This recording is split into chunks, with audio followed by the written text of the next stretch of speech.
акчаны жүрөккө киргизип албаш керек. Ушуга бир топ келе турган бир мисал айтайын. Ушул Азияда өтө көп заводдорду ачып, өтө көп иштерди жүргүзүп жаткан бир адам бар.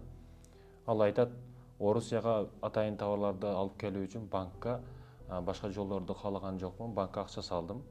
Акча салгандан кийин канча акча? 30 миллион доллар. 30 миллион долларды салдым.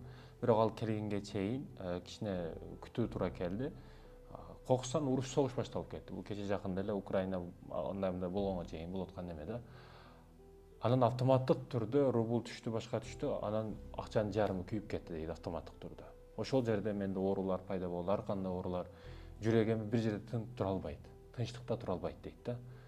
Ушунчалык жүрөгүмө акча кирип кеткен экен, мен билбеген экенмин дейт.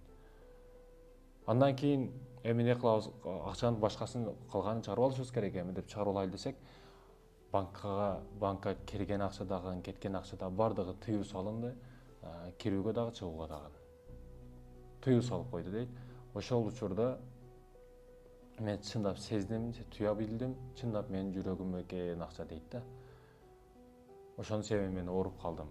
Курулуш компаниялардын башкарып, курулуш компаниясынын ар кандай жерлерге домдор салып жүргөн.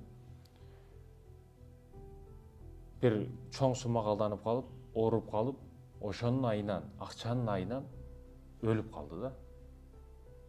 Эми ал Аллах деп жашадыбы, акча деп жашадыбы?